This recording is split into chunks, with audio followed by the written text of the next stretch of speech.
नमस्कार मित्रों, मैं Neeraj Saxena, physics faculty. Last lecture जो हमने पढ़ा है, उस लास्ट लेक्चर में विभव मापी की दो एप्लीकेशन पढ़ चुके हैं हम। नंबर 1, दो प्राथमिक सेलों के विद्युत वाहक बलों की तुलना। नंबर 2, सेल के आंतरिक प्रतिरोध का मापन। एकेडमिक सिलेबस में ये दो ही एप्लीकेशंस हैं। अगर अपन बात करें कंपटीशन पर्पस की या अपन लेबोरेटरी की बात करें, जहां आप एक्सपेरिमेंट करेंगे, प्रयोगशाला की जहां तक बात करें, तो वहां पर अन्य एक्सपेरिमेंट भी हो सकते हैं, जैसे वोल्टमीटर का अंश शोधन व अंशांकन, अमीटर का अंश शोधन व अंशांकन।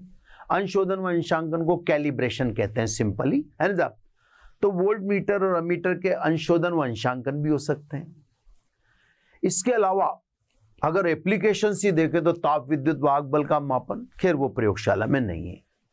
तो मेरे कहने का मतलब यह है कि विभव मापी की एप्लीकेशन हमारे सिलेबस में ली गई दो एप्लीकेशन से ज्यादा है। अब जब आप मान लीजिए अन्य एप्लीकेशन पर आएंगे, अन्य आवश्यकता पर आएंगे, विभव मापी में अन्य बात करेंगे, तो अन्य बात करेंगे तो वहां एक समस्या आपको आ सकती है। क्या समस्या साहब? तो इसको समझो। जैसे अपन ने विद्युत वाहक बलों की तुलना का एक्सपेरिमेंट किया, आपको ध्यान होगा कि विभव प्रवणता x कैंसिल आउट हो गई, यानी फॉर्मूले में x उपलब्धि नहीं है। तो हमने इस बात पे विचार ही नहीं किया कि विभव प्रवणता x कहां से लाएं, विचार ही नहीं किया, क्योंकि सूत्र सिंपल था, E1/E2 is equal to L1/L2। इसी प्रकार जब हमने सेल के आंतरिक प्रतिरोध की गणना की, तो हमने उसका भी जब अंतिम सूत्र देखा, तो स्मॉल r बराबर L1 - L2/L2 into capital R, यानी उसके सूत्र में भी विभव प्रवणता x उपस्थित नहीं है। तो स्वाभाविक है, जो दो एक्सपेरिमेंट आपको कराए जा चुके हैं, उन दोनों एक्सपेरिमेंट में आपको कहीं भी इस बात को जानने की जरूरत नहीं पड़ रही कि x का मापन कैसे करें। लेकिन मान लीजिए आप वोल्ट मीटर व मीटर का कैलिब्रेशन करते हैं, यानी अंशांकन करते हैं। अब उस एक्सपेरिमेंट में आपको x की जरूरत पड़ेगी, यानी विभव प्रवणता की जरूरत पड़ेगी। अगर विभव प्रवणता की आपको आवश्यकता पड़ गई तो आप उसको कैसे ज्ञात करेंगे, यह आपको अभी तक के किसी भी एक्सपेरिमेंट में सीखने को नहीं मिला। तो क्योंकि चैप्टर एंड है, तो मैं आपको छोटे से टॉपिक के जरिए एक तो यह समझा देता हूं कि विभव प्रवणता को शुद्धता से कैसे मापा जाए, और एक चीज और समझा देता हूं कि विभव मापी की सुग्राह्यता को बढ़ाया कैसे जा सकता है। क्लियर साहब? तो मेरे ये दो छोटे छोटे टॉपिक इस चैप्टर के अंतिम क्लिप में है ना। पहला है साहब, विभव मापी का मानकीकरण। मानकीकरण है ना। विभव मापी का मानकीकरण किससे कहते हैं साहब? तो बिल्कुल सिंपल, विभव प्रवणता को शुद्धता से मापने की प्रक्रिया को मानकीकरण कहते हैं। मतलब मानकीकरण में मैं आपको शुद्धता से विभव प्रवणता को मापना सिखाऊंगा, क्योंकि विभव मापी के द्वारा मापन या मापे गए पाठ्यांक की शुद्धता विभव प्रवणता की शुद्धता पर निर्भर करती है। अर्थात अगर विभव प्रवणता x में अशुद्धि हो तो स्वाभाविक रूप से आपका मापा गया पाठ्यांक भी अशुद्ध होगा, है ना। तो x पे दारोमदार है, x शुद्धता से मापे, उसका मापा जाना शुद्धता से जरूरी है, जिसे अपन मानकीकरण कहते हैं। तो सब अब देखो इसको कैसे मापते हैं। विभव प्रवणता का मापन करने के लिए प्राथमिक परिपथ का उपयोग नहीं करते। इसे द्वितीयक परिपथ के द्वारा मापा जाता है। पहली बात, द्वितीयक परिपथ में विभव प्रवणता को मापने के लिए ऐसे सेल का इस्तेमाल करते हैं जिसका विद्युत वाहक बल समय के सापेक्ष स्थिर रहे। ऐसे सेलों को मानक सेल कहते हैं, स्टैंडर्ड सेल कहते हैं, है ना। ये मानक सेल दो हैं, एक तो है कैडमियम सेल, दूसरा है डैनियल सेल, है ना। क्योंकि इनका विद्युत वाहक बल समय के सापेक्ष स्थिर रहता है, इसलिए इनको स्टैंडर्ड यानी मानक सेल के नाम से भी पुकारा जाता है। 20 डिग्री सेंटीग्रेड ताप पर कैडमियम सेल का विद्युत वाहक बल 1.0186 वोल्ट। मानक सेल है इससे मैंने उसका इंडिकेशन E0 बना दिया, अलग से दिख जाए वो, है ना। डैनियल सेल का विद्युत वाहक बल 1.08 वोल्ट। Clear sir. आप विशेष रूप से डैनियल सेल के विद्युत वाहक बल को ध्यान रखें, क्योंकि अपनी जो लेबोरेटरीज है उसमें स्टैंडर्ड सेल के रूप में आपको डैनियल सेल दिया जाएगा। कैडमियम सेल कॉस्टली है, इसलिए जनरली लेबोरेटरीज में मानक सेल के रूप में सभी जगह डैनियल सेल का उपयोग करते हैं, इसलिए आप इसका विद्युत वाहक बल 1.08 को ध्यान रखें। क्लियर सब। अब मैं आपको सिखाता हूं कि हम किस तरह से विभव प्रवणता X शुद्धता से ज्ञात करें, है ना। ये मैंने प्राइमरी सर्किट में ये सीसा संचायक सेल, ये की और ये धारा नियंत्रक, है ना, RH, ये की, ये पॉजिटिव नेगेटिव। इसके पैरेलल हम 10 मीटर लंबे तार को एक सरल रेखा से दर्शाते हैं। सिंबॉलिक है, हमने पहले ही डिसाइड कर लिया था, ठीक है। ये तो हो गया प्राइमरी सर्किट, ठीक है। अब हमें मानकीकरण करना है, जिसके लिए हम मानक सेल का इस्तेमाल द्वितीयक परिपथ में करेंगे। यह बात आपको पहले से बता रखी है कि द्वितीयक परिपथ में जिस भी कंपोनेंट का आप यूज करें, उपयोग करें, उसका धनाग्र उच्च विभव बिंदु ऐसे जुड़ा होना चाहिए। तो स्वाभाविक मैं मानक सेल ले रहा हूं, है ना। तो मानक सेल का धनाग्र या उच्च विभव बिंदु ऐसे जोड़ दिया, ये देखो धनाग्र उच्च विभव बिंदु ऐसे जोड़ दिया। इसका इंडिकेशन अलग से अपन ने E0 रख ही रखा है ना। नेगेटिव गैल्वेनोमीटर से कनेक्ट कर देंगे और फिर गैल्वेनोमीटर से निकला हुआ तार जो कि से संबंधित रहेगा, जिससे अपन विभव मापी के 10 मीटर यानी 1000 सेंटीमीटर लंबे वायर पर चला सकते हैं।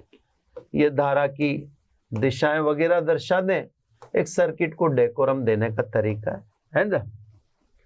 ये सब सारी हमने सर्किट को एक व्यवस्थित करके दिखाने की जो तरीका था वो आपको समझा दिया। अब आपको क्या करना है सर, आपको मानक सेल E0 के लिए विभव मापी के तार पर संतुलित लंबाई प्राप्त करनी है, यानी वह लंबाई जिसमें गैल्वेनोमीटर में 0 आ जाए वो आपको प्राप्त करनी। उसी लंबाई को संतुलित लंबाई कहते हैं।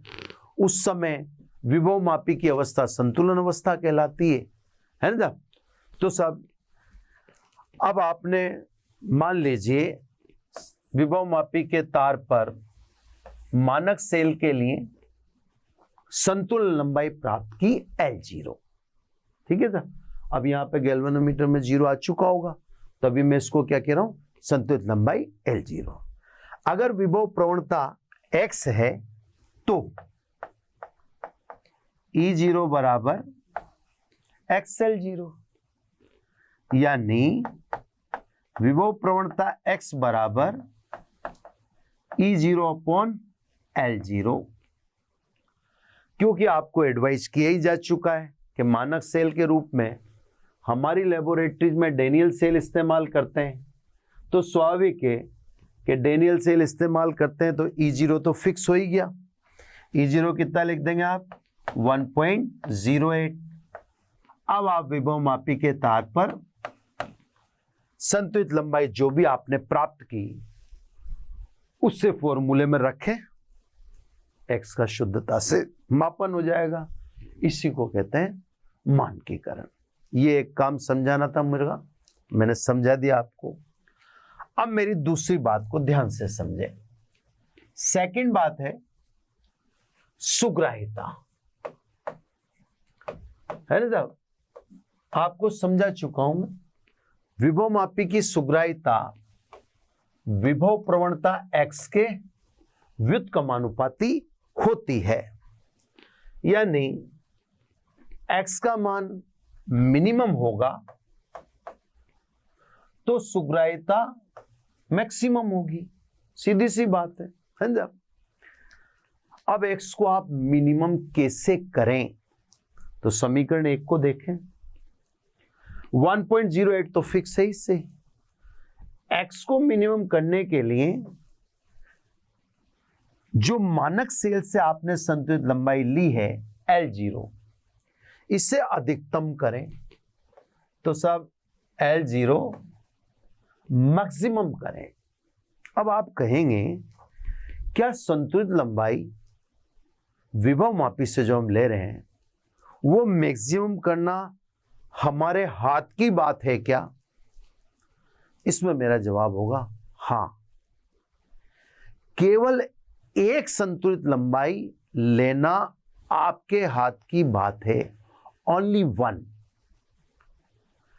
अदर जो बैलेंस लेंथ है अन्य, वो फिर नेचुरल वे में जो आएंगी वही आएंगी, वो जो मतलब जो ये प्रोवाइड करेगा। भाई एक संतुलित लंबाई आप अपने मन चाही ले सकते हो, एक, ओनली वन।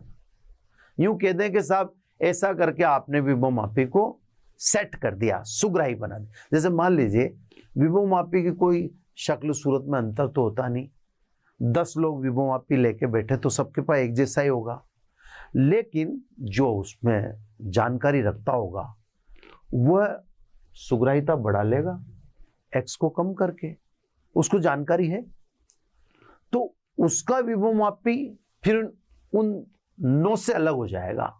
टोटल 10 थे तो उसका विभव मापी उनसे, क्योंकि उसकी वैल्यू जो मोर एक्यूरेट होगी, वो ज्यादा एक्यूरेसी से मापेगा, अच्छी संवेदनशीलता से काम करेगा, क्योंकि उसने दिमाग लगा लिया। उसने, जैसे मैं आपको समझा रहा हूं, वो ये बात जानता था, तो उसने x को कम किया, x को कम करके सुग्राहिता बढ़ा ली। अब x को कम करने के लिए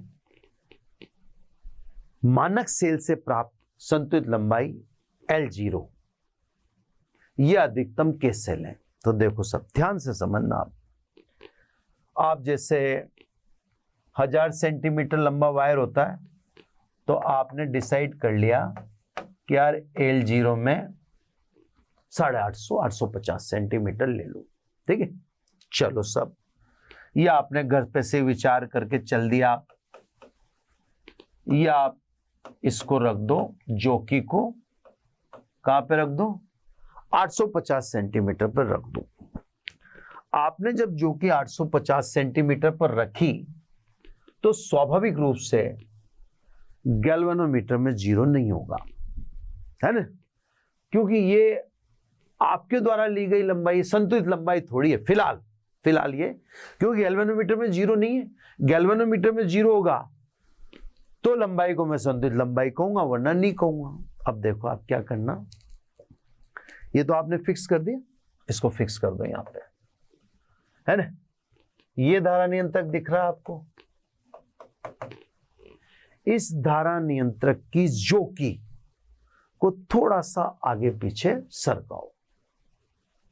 जैसे जोकी को आगे पीछे सरकाओगे, धारा में परिवर्तन होगा, और हम जानते हैं x बराबर IR/L। जैसे ही धारा में परिवर्तन होगा x में चेंज होगा, और जैसे x में परिवर्तन आएगा वैसे L0 में चेंज आएगा। देखो x में परिवर्तन आते ही L0 बदलेगा। तो सब विभव प्रवणता x धारा पे निर्भर करती है ना। उसको मैं इस समय कम करने की कोशिश कर ही रहा हूं। तो मैं प्राथमिक परिपथ में लगे धारा नियंत्रक की जोकी को इस तरह से सरकाऊंगा कि गैल्वेनोमीटर में 0 दिखाई दे जाए, 0 आ जाए। अब बोलो, अब 850 सेंटीमीटर को क्या कहोगे आप? गैल्वेनोमीटर में 0 है, जो कि यहां रखिए। इस 850 सेंटीमीटर को आपको संतुलन लंबाई कहना पड़ेगा। यानी अब संतुलन लंबाई कितनी है? 850 सेंटीमीटर है। अतः x = E0 तो फिक्स है ही, और ये 850 सेंटीमीटर। ये आ गया साहब वोल्ट प्रति सेंटीमीटर। ये विभव प्रवणता को आपने न्यूनतम कर लिया और सुग्राहिता आपकी उच्चतम हो गई, यानी शानदार हो गई।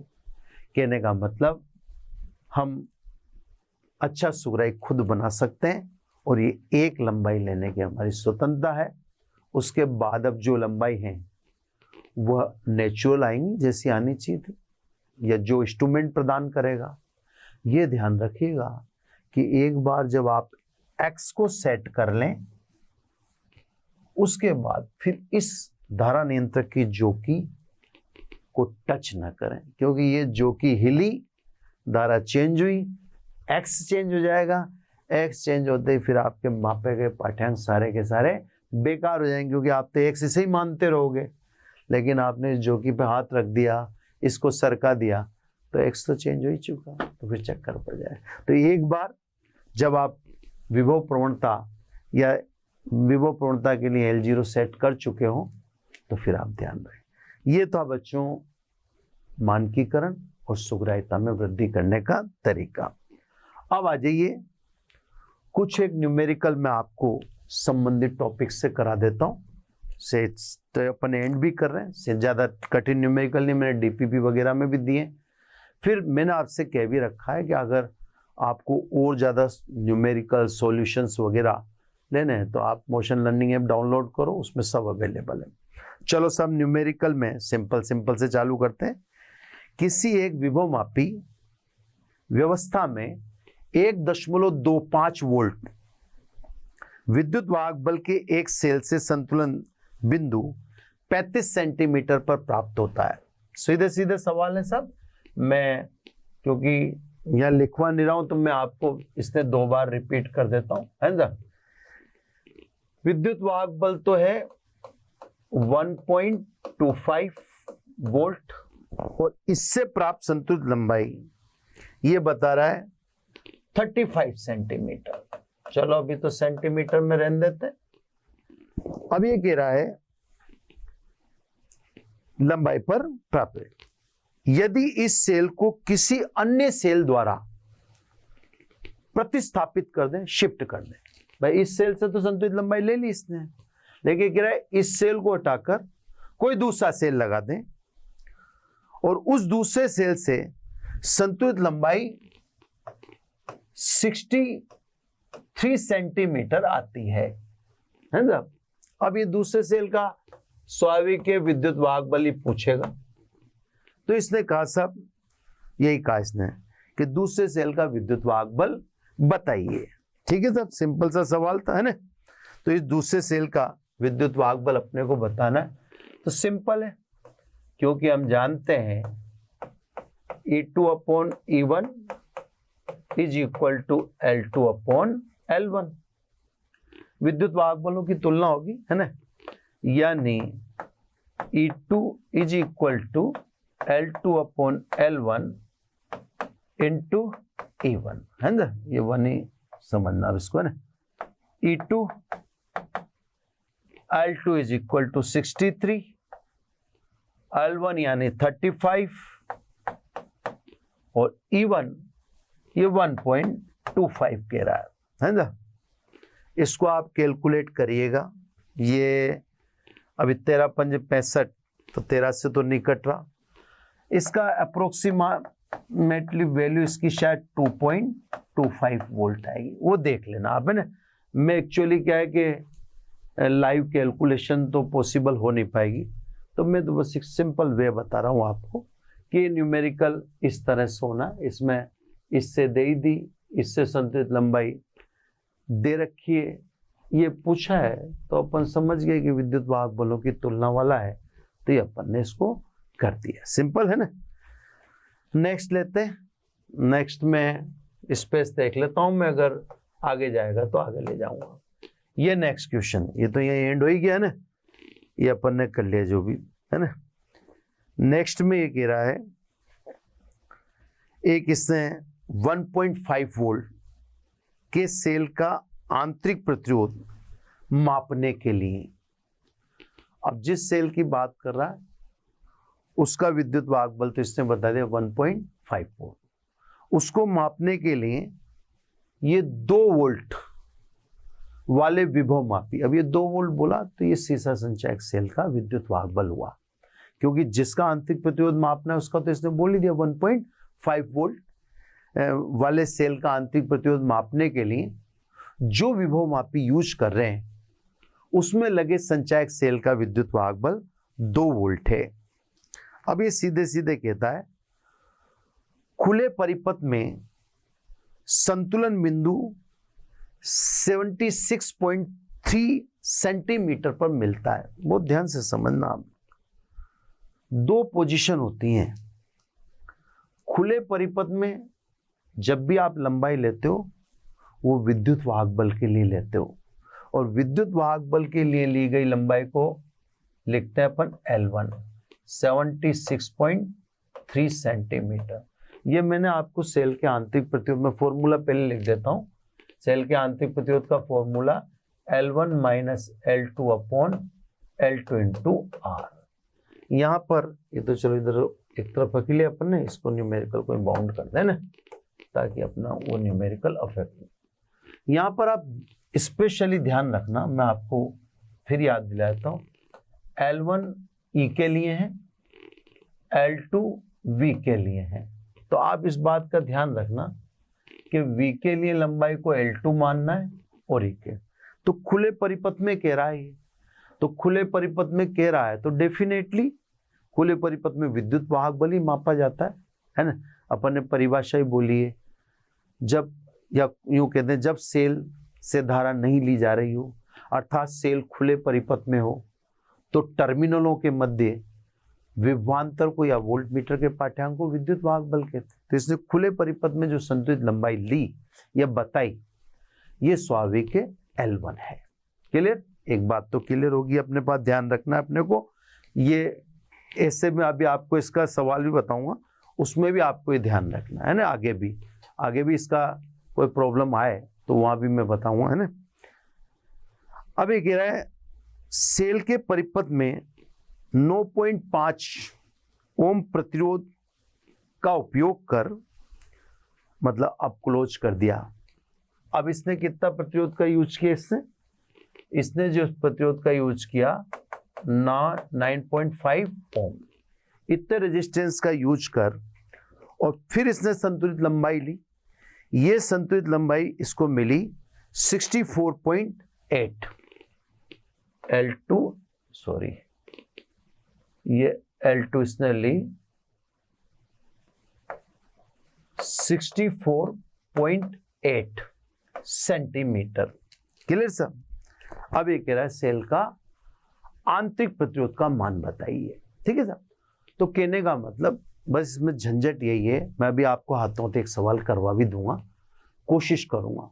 ये इस आंतरिक प्रतिरोध वाला जो न्यूमेरिकल है, ये आपके एकेडमिक में आ सकता है, बड़ा टेक्निकल है। इसमें बच्चों को ये ध्यान रखना है कि L1 क्या और L2 क्या। तो मैं आपके सामने लास्ट बार रिपीट करता हूँ, L1 विद्युत वाहक बल के लिए। L1 को बोलने के कई सारे तरीके, जैसे बोला खुले परिपथ में, तो मैं समझ गया L1 है। ये ऐसे भी कह सकता था सेल के द्वारा ली गई लंबाई, तो भी मैं समझ जाता L1 ही बोलेगा। और प्रतिरोध लगाने के बाद जो लंबाई बोलेगी आर के बाद, तो आर के बाद जो लंबाई बोलेगा फिर वो लंबाई जो होगी वो L2 होगी, क्योंकि आर अप्लाई कर दिया ना आपने 9.5, उसके बाद जो ले रहे हो फिर तो वो V है, फिर वो E से मतलब ही नहीं उसका, है ना। तो आप इस बात का ध्यान रखिएगा। चलो आंतरिक प्रतिरोध बताए थे, फिलहाल L1 मैंने फॉर्मूला लिख ही दिया मैंने, तो L1 minus L2 upon L2 into 9.5, है ना। तो ये R, इसको आप देख लो कितना जैसे कटता है, ये 76.3 64.8, है ना। 5 तो ये रहा, 1 ये रह गया, है ना। तो 5 1 यानी 1.5, है ना। ये 1.5 64.8 इंटू 9.5। एक बार और देख लेता हूं मैं, 76 से तो 5 तो ये हो गया, 5 1 और ये 1, ठीक है, ये बचता है। अब ये करीब करीब जो भी है 1.7 अराउंड शायद इसका आंसर आएगा, मैं गारंटी नहीं दे रहा, आप चेक करना। मेरा काम है, मैं आपको बता देता हूँ बार बार कि ये तो चीज़ अगर मैं वो ध्यान रह जाती है तो मैं लिख देता हूँ, आप तो बस यहाँ तक समझा करो। वो तो मैंने एक लिख दिया आइडिया से कि शायद ये होगा, है ना। तो आप तो खुद कैलकुलेशन करो, जो भी आंसर होगा आपके सामने होगा, है ना। तो सब ये सेल के आंतरिक प्रतिरोध का। अब मैं जो कहना चाह रहा था वो मैं समझाता हूँ आपको एक न्यूमेरिकल के जरिए, है ना। इसमें चक्कर पड़ता है, इसलिए मैं आपको अगली स्लाइड लेकर फिर बात समझाता हूँ, है ना। वापस उसी टाइप का न्यूमेरिकल ले रहा हूँ और विशेष रीजन से ले रहा हूँ कि आपको ये पता पड़े कि कब कौन सी चीज़ ली जाती है और कैसे ली जाती है। तो वो चीज़ मैं आपको ध्यान से समझना। ये बहुत अच्छा सवाल है, वही सेल के आंतरिक प्रतिरोध पे ये कह रहा है, एक सेल का आंतरिक प्रतिरोध ज्ञात करने के लिए विभवमापी के प्रयोग में 2 ओम प्रतिरोध में धारा प्रवाहित करते हैं तो सेल तार की 3.75 मीटर लंबाई पर संतुलित होता है, और जब 4 ओम प्रतिरोध में धारा प्रवाहित करते हैं तो संतुलन लंबाई या संतुलन बिंदु 5 मीटर आता है। अब बताओ सेल का आंतरिक प्रतिरोध क्या होगा। देखो साहब, अब इसने ध्यान से समझना है, यही मैं समझाना चाहता था कि अब इसने क्या किया, है ना साहब, सॉरी, है ना। अब इसने आपको पहले जैसे कहा 2 ओम प्रतिरोध लगाने पर संतुलित लंबाई बोला, ही अभी मैं समझाता हूं। फिर इसने कहा 4 ओम प्रतिरोध, फिर ये संतुलित लंबाई बोला। अब देखो, मैं आपको खुद ही समझा रहा था इतनी देर से कि प्रतिरोध लगाने के बाद जो संतुलित लंबाई ली वो L1 हो ही नहीं सकती, है ना। प्रतिरोध लगाने से पहले यानी जो अपन E के लिए बात कर रहे हैं वो लंबाई तो साफ प्रकट होती है ना, E के लिए वाली। 1 मिनट, है ना। लेकिन ये आ जाओ आप, इसको देखो, मैं आपको दिखाता हूं। ये फॉर्मूला ये E के लिए है ना।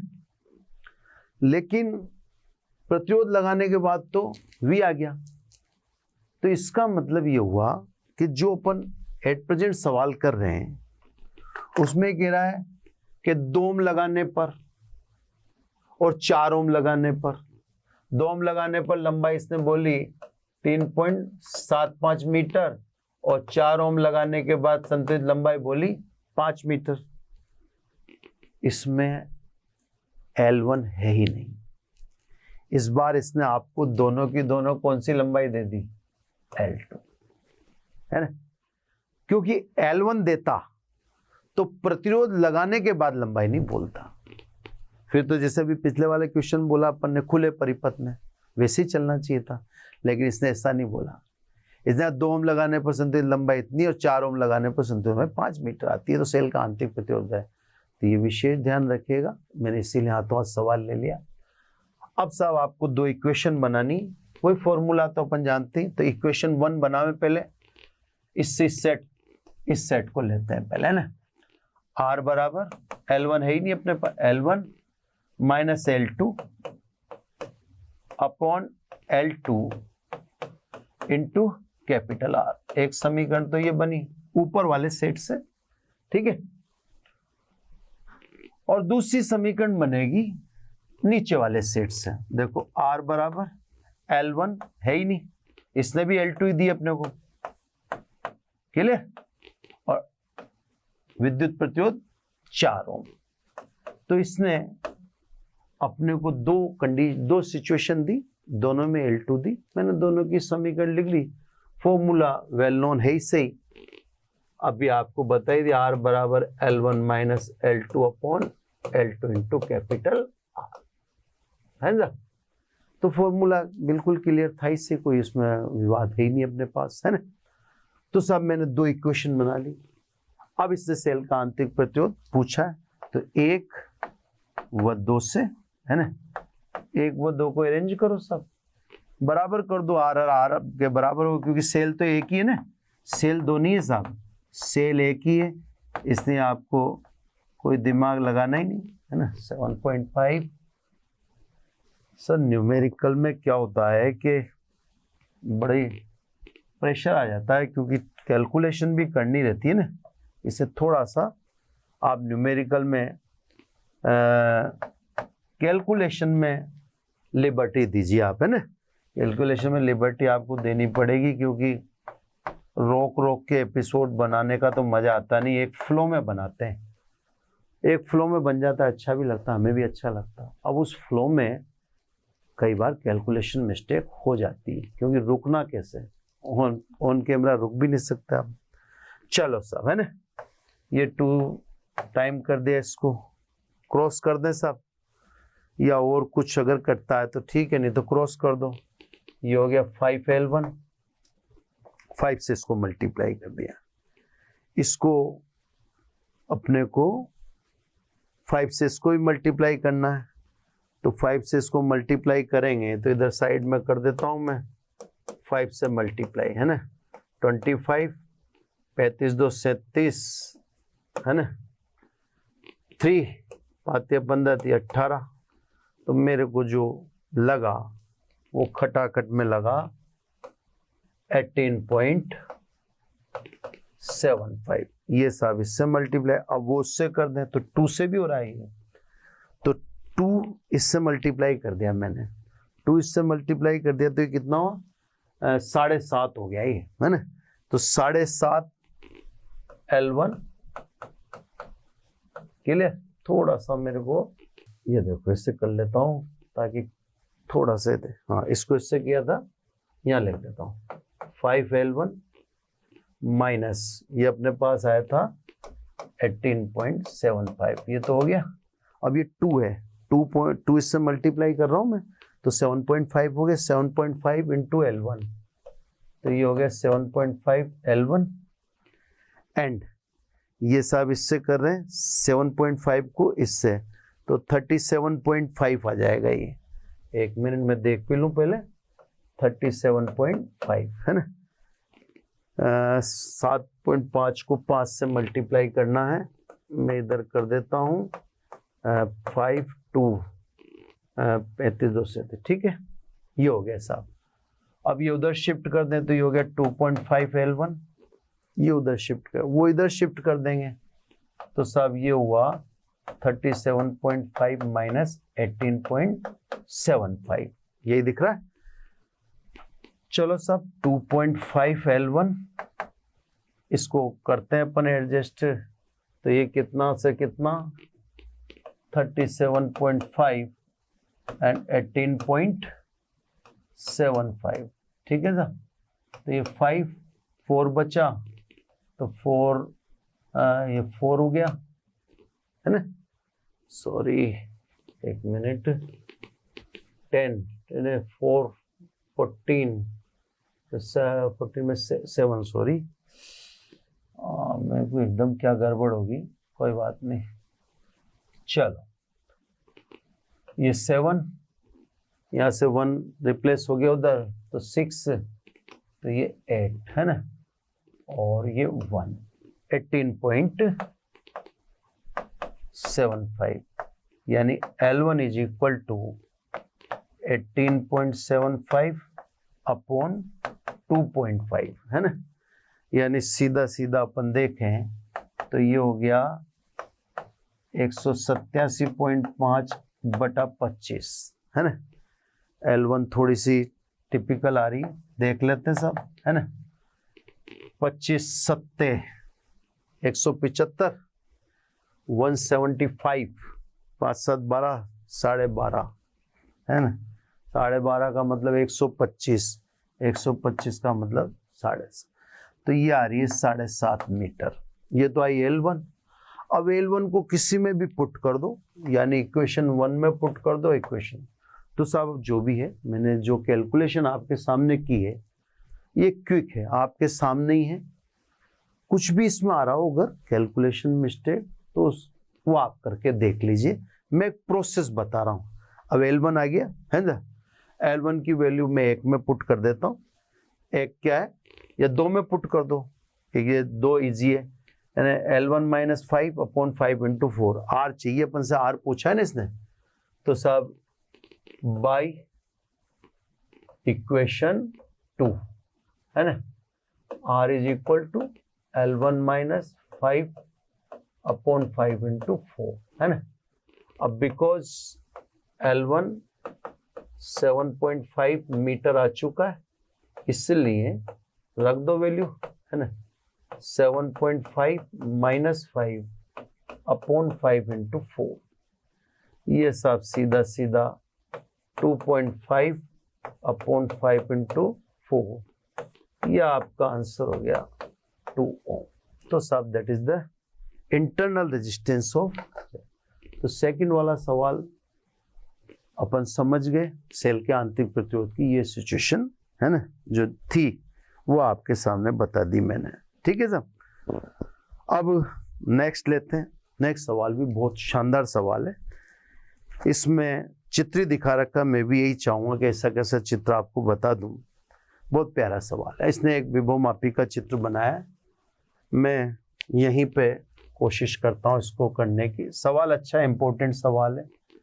ये सब संचयक सेल, ये कुंजी, बाकी धारा नियंत्रक वगैरह तो जनरली जोड़ने की आवश्यकता ऐसे नहीं। ये इसने जो बनाया वो मैं आपको ऐसा कैसा बना के दिखा दूंगा। ये सब इसने दिखा रखा है। अब इसने जो दिखा रखी है वो चीज शानदार है, वो आपको आनी चाहिए। ये यूं दे रहा है ना, ये E1, यहाँ पे इसने गैल्वेनोमीटर लगाया, और ये यहाँ पे दिखा रहा है संतुलित लंबाई 250 सेंटीमीटर है ना, सेंटीमीटर लिख रहा है। एक और सर्किट जोड़ रहा है ये है ना, आपको दिखना चाहिए बस, अगर कोई भी दिखने में गड़बड़ है तो मैं भी देख लूंगा। ये फिर गैल्वेनोमीटर लगाया, और अब ये संतुलित लंबाई लिख रहा है 400 सेंटीमीटर। इसके विद्युत वाहक बल को E1 लिख रहा है, ये इसको E2, इसको E1, इसको E2 है ना। बहुत प्यारा सवाल, चलो देखते हैं एक बार। ऐसा इसने इस सर्किट अपने को अरेंज करके दे दिया। मेरा ख्याल है सर्किट बिल्कुल क्लियर आपको दिख रहा है, ठीक है। मैं पेन चेंज कर लेता हूँ तारा की दिशा दिखाने के लिए, फिर मैं आपको सवाल भी बताऊंगा और आगे की बात भी समझाता हूँ, है ना साहब। एक मिनट, यस है ना। अब मेरी बात को समझें, ये सब मैंने धारा की दिशा भी दिखानी है, और क्यों दिखानी है वो भी मैं भी आपको समझा देता हूँ, ठीक है। अब ध्यान से देखें, ये धारा की दिशा इधर दिखा रखी है ना, इधर भी दिखा रखी, ये इधर भी दिखा दी, रेड पेन से अलग से दिखा दी ताकि आपको धारा की दिशा क्लियर दिखे। अब मैं क्वेश्चन पे आ जाता हूँ और फिर इसका सॉल्यूशन करके आपको समझा देता हूँ। ये कह रहा है सर्किट है, E1 E2 विद्युत वाहक बल के सेल सर्किट के अनुसार जोड़ रखे हैं, ठीक है, ऐसे, ठीक। संतुलित लंबाई से दिखाई रखी है। अब ये कह रहा है E1 और E2 विद्युत वाहक बलों का अनुपात बताएं। अब देखो, जब मैंने आपको किरचॉफ का नियम पढ़ाया था उस समय भी और किरचॉफ के नियम से पहले भी, जब मैं आपको विद्युत वाहक बल और टर्मिनल वोल्टेज पढ़ा के निपटा था, तब भी मैंने आपको समझाया था कि यदि सेल में धारा ऋणाग्र से धनाग्र हो तो विद्युत वाहक बल को धनात्मक लिखिएगा, है ना। और यदि धनाग्र से ऋणाग्र धारा की दिशा हो तो विद्युत वाहक बल को नेगेटिव लिखिएगा। जैसे आप देखो, इसमें देखो ऋणाग्र से धनाग्र है तो विद्युत वाहक बल पॉजिटिव हुआ। इसमें धनाग्र से ऋणाग्र है, ये विद्युत वाहक बल नेगेटिव हुआ, है ना। चिन्ह इनमें दोनों में ऋणाग्र से धनाग्र है तो ये भी पॉजिटिव हुआ और ये भी पॉजिटिव हुआ। तो सेल में धारा की दिशा ऋणाग्र से धनाग्र की ओर हो तो विद्युत वाहक बल धनात्मक होता है, और यदि धनाग्र से ऋणाग्र की ओर हो तो विद्युत वाहक बल नेगेटिव होता है। नेगेटिव साइन से उसे दर्शाते हैं। अब साहब एक बार तो इस व्यवस्था को इसने संतुलित किया, कितने सेंटीमीटर पर? 250 सेंटीमीटर पर। इस व्यवस्था में E1 पॉजिटिव है और E2 नेगेटिव है, तो इनका बीजगणितीय योग क्या हुआ? E1 minus E2। देख लो, दोनों को जोड़ दिया मैंने, ये पॉजिटिव है नेगेटिव है। अगर विभव प्रवणता x है तो संतुलित लंबाई 250 दे रखी है, तो E1 माइनस E2 कितना हो गया सब? XL। x ऐसा कैसा लिख दिया? L दिखाई रखा। ये बन गई साहब इक्वेशन 1। ठीक है, अब आ जाइए सेकंड पे देखें।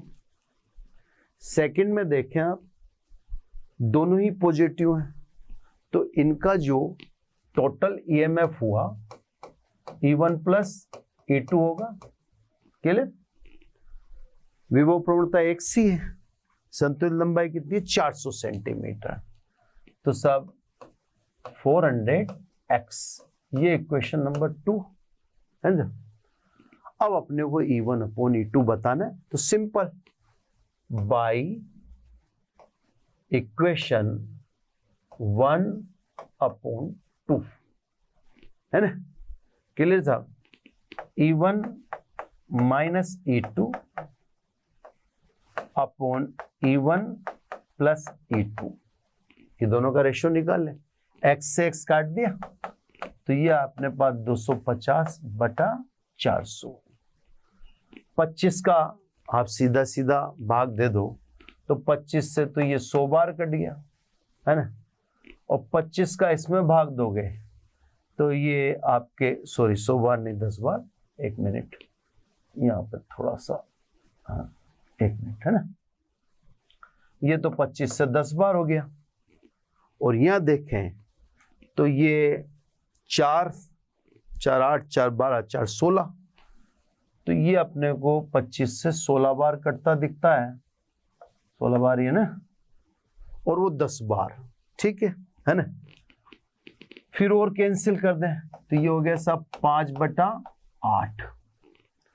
इधर 8 से मल्टीप्लाई कर दो तो 8E1 माइनस 8E2 क्रॉस कर दिए। इसको 5 से कर दो, 5E1 प्लस 5E2। अच्छा सवाल है वैसे, है ना। थोड़ा सा लेखन में कहीं ना कहीं अचानक समस्या आ जाती है ना। E1 E2 को सेपरेशन में डाल दो, E1 इधर लाओ तो 8E1 में से 5E1 गया, 3 बचा, ये उधर चला जाएगा, 8 और 5 13 हो जाएगा, ये 13E2, यानी E1 upon E2 is equal to 13 बटा 3। ये लो सब, इसने E1 और E2 का रेशियो मांगा था, तो ये कंपटीशन पॉइंट ऑफ व्यू से भी अच्छा सवाल है। और जहां तक अपन ने एक्सप्लेनेशन की बात है तो पूरी तरह से एक्सप्लेनेशन कर दिया। इस टाइप का कोई भी सवाल अपने एकेडमिक में भी एग्जाम में आ सकता है, उसमें कोई दो राय नहीं है ना। तो सब ये भी विभव मापी से संबंधित एक अच्छा सवाल और हो गया ना। यहाँ से ध्यान रखना, यहाँ से सवाल चेंज हो गया था, ऊपर वाला सवाल पिछला चल ही रहा है ना। चलो सब नेक्स्ट अब देखते हैं क्या रहता है अपने पास, कितने सवाल बचे। ज़्यादा अपने को इसमें सरल है, ऐसा कुछ खास कठिन नहीं है ना। किसी विभव मापी के तार की लंबाई 4 मीटर है। चलो देखा इस सवाल को भी करते हैं, क्या कहता है ये, है ना। क्वेश्चन, विभव मापी के तार की लंबाई 4 मीटर है, ठीक है सब, 4 मीटर है, और इसका प्रतिरोध 8 ओम है। विभव मापी के तार का प्रतिरोध 8 ओम, क्लियर है ना। इसके श्रेणी क्रम में 2 वोल्ट विद्युत वाहक बल का संचायक सेल, तो प्राथमिक परिपथ में जो सेल लग रहा है उसका विद्युत वाहक बल बता दिए, ऐसे 2 वोल्ट है ना। और एक प्रतिरोध जोड़ रखा है, प्रतिरोध अब सपोज उसको R डैश मान लिया अपन, ये एक प्रतिरोध भी जोड़ दिया इसने। अभी कह रहा है इस तार की प्रति सेंटीमीटर लंबाई पर 1 मिलीवोल्ट विभव प्रवणता कैसे प्राप्त करोगे, या यूं कह दें 1 मिलीवोल्ट प्रति सेंटीमीटर। पहले मैं लिख देता हूं फिर मैं समझा दूंगा। X is equal to 1 millivolt पर सेंटीमीटर विभव प्रवणता प्राप्त करने के लिए आपको ये प्रतिरोध श्रेणी क्रम में तार के जो जोड़ा है वो कितना जोड़ना पड़ेगा, है ना। आप सवाल को ध्यान से समझ लेना, है ना, ताकि करने में आसानी रहे। इसने कहा तार की लंबाई 4 मीटर है, विभव मापी के तार का प्रतिरोध 8 ओम है, जानते हैं। प्राथमिक परिपथ में जो संचायक सेल लगा 2 वोल्ट का है, उसके श्रेणी क्रम में R डैश मान लिया अपन ने। कितना जोड़ें कि विभव प्रवणता कितनी प्राप्त हो, 1 मिलीवोल्ट प्रति सेंटीमीटर, ठीक है साहब। तो पहले तो मिली घात का नाम है, 10 की पावर -3 को मिली कहते हैं, है ना। ये वोल्ट पर सेंटीमीटर हो गया, चले। अब ये विभव प्रवणता ज्ञात करनी। अब इसमें क्या होता है बच्चों, थोड़ा सा देखो, क्योंकि सर्किट तो ये एंड ही हो रहे हैं, फिर अगले चैप्टर तो मैं नेक्स्ट लेक्चर तो मैग्नेट से चालू हो जाएंगे। अब तो आपको सर्किट को इतना अभ्यास कर लेना चाहिए कि आप विभव मापी को जैसे अज्यूम कर रहे हो, इस समय आपके दिमाग में विभव मापी चल रहा होना चाहिए, तब जाके सवाल हो पाते हैं, वरना नहीं।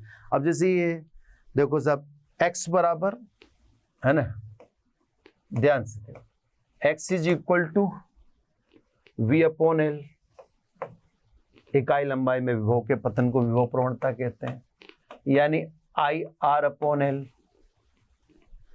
अब I देखो ध्यान से समझा करो, मैं आपको अच्छी तरह समझाया। धारा कितनी होगी साहब,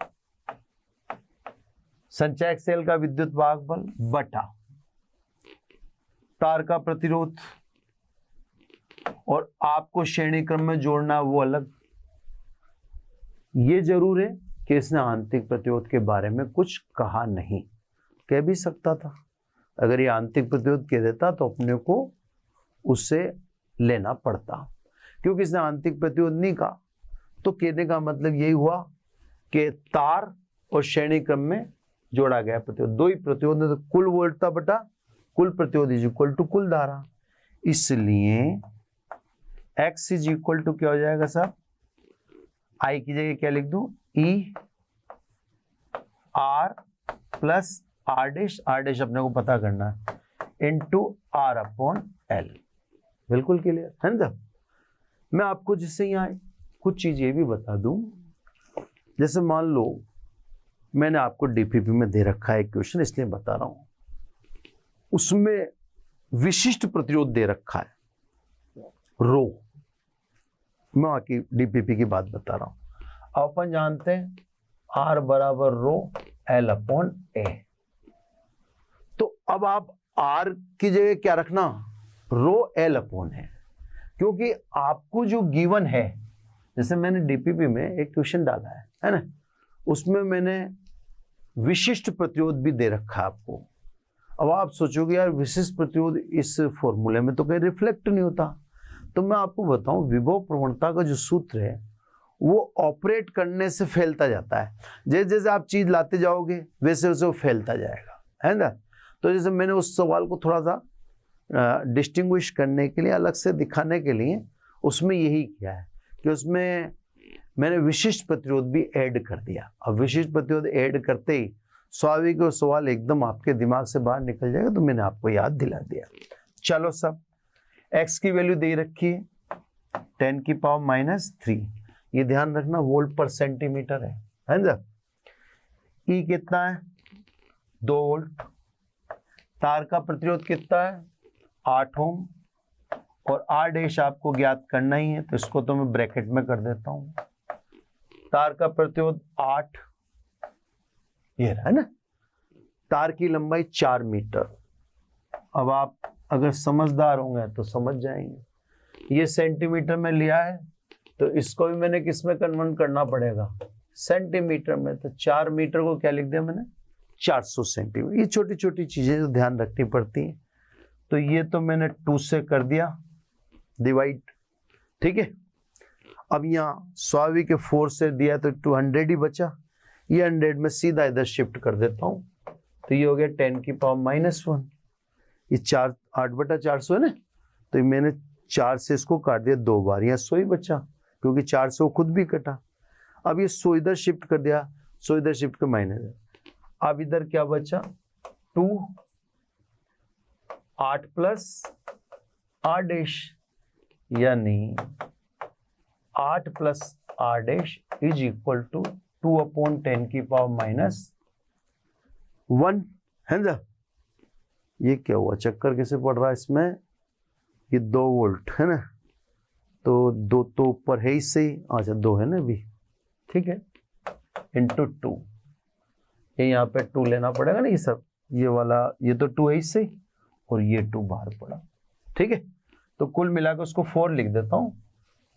एक बार के लिए तो घूम गया था वो, लेकिन वापस मिल गया है ना। ये इसको लिख दिया मैंने 4। दोबारा एक बार देख लेते हैं, थोड़ा सा मिस्टेक हो गई थी। ये 2 जो बाहर पड़ा है और ये 2 2 4 हो गया ना, तो ये 2 × 2 4 हो गया। चलो है ना, अभी आ गया आपका 40, तो R' इज इक्वल टू हो गया आपका 40 - 8, आंसर इज 32। तो सब तार के श्रेणी क्रम में आप 32 ओम और जोड़ दो। जैसे तार के श्रेणी क्रम में आप 32 ओम जोड़ देंगे, 32 ओम जोड़ते ही जो व्यवस्था दिखा रखी है उसमें विभव प्रवणता आपकी आ जाएगी 10⁻³ यानी 1 मिलीवोल्ट पर सेंटीमीटर। विभव प्रवणता पे एक सवाल और ले लेते, फिर इस चैप्टर को एंड करते हैं इस एपिसोड पे ना। बस ये एक क्वेश्चन और ले लेते हैं। कैलकुलेशन में आपको बार बार याद दिलाते रहता हूँ कि आप देखा लीजिए। ये सब लास्ट क्वेश्चन और फिर चैप्टर एंड। और यहाँ पे पोटेंशियोमीटर का विभव मापी के प्राथमिक परिपथ में 2.2 वोल्ट विद्युत वाहक बल व 1 ओम आंतरिक प्रतिरोध। तो प्राथमिक परिपथ में सेल का विद्युत वाहक बल E, ये तो ये बोल रहा है 2.2 वोल्ट है ना, और आंतरिक प्रतिरोध इसने 1 ओम। मैंने कहा था ना आंतरिक प्रतिरोध ये देगा तो लेना ही पड़ेगा, वही पिछले जैसा सवाल है, नए तरह से कर रहे हैं। वह 20 ओम परास का धारा नियंत्रक लगा रखा है। अब धारा नियंत्रक के प्रतिरोध को R' लिख देता हूं ना, 0 से 20 ओम है ना। धारा नियंत्रक का प्रतिरोध फिक्स नहीं होता, धारा नियंत्रक धारा को नियंत्रित करता है। अब आप देख लो धारा को नियंत्रित करने का क्या तरीका है, सीधा सीधा R is proportional to 1/I, या इसका उल्टा लिख दूं है ना, उल्टा लिखने में ज्यादा बेटर समझे। ओम्स लॉ अपन जानते ही हैं, तो ओम्स लॉ से सीधा सीधा I directly proportional to 1/R। R कम ज्यादा करेंगे तो धारा कम ज्यादा होगी, है ना। तो इसने 20 ओम परास का धारा नियंत्रक लगा रखा है। यदि विभव मापी के तार की लंबाई 10 मीटर, तार की लंबाई 10 मीटर और विभवमापी के तार का प्रतिरोध 20 ओम है ना हो, तो विभव प्रवणता के न्यूनतम व अधिकतम मान बताओ। अच्छा सवाल है, ऐसा सवाल भी अपने को चाहिए था जो मिल जाए, है ना। लास्ट सवाल भी ध्यान रखिएगा। तो सब ये प्राथमिक परिपथ, अब प्राथमिक परिपथ में सेल है, आंतरिक प्रतिरोध है, ये आपका धारा नियंत्रक का प्रतिरोध। धारा नियंत्रक के बारे में बता दिया, धारा नियंत्रक वह युक्ति है जो प्रतिरोध परिवर्तित करती है जिससे धारा के मान में परिवर्तन होता है।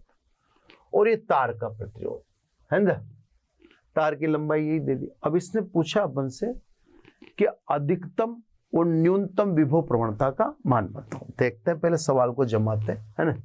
देखो साहब, क्योंकि x इज इक्वल टू, अभी जैसा लिखा मैंने IR/L है ना। अब अगेन व्हाट इज I, कुल विद्युत वाहक बल बटा कुल प्रतिरोध। तो कुल प्रतिरोध में तार का, सेल का आंतरिक प्रतिरोध और धारा नियंत्रक है ना, 3 है। पिछले वाले में जो सवाल देखा था अपन ने, अभी जस्ट बता ही देता हूं मैं आपको। उस पिछले वाले में आंतरिक प्रतिरोध नहीं था, तो 2 ही कंसिडरेशन थे, है ना। इसमें मैं बता दूं आपको कि जहां विभव प्रवणता आती है सवाल इंटरेस्टिंग हो जाता है।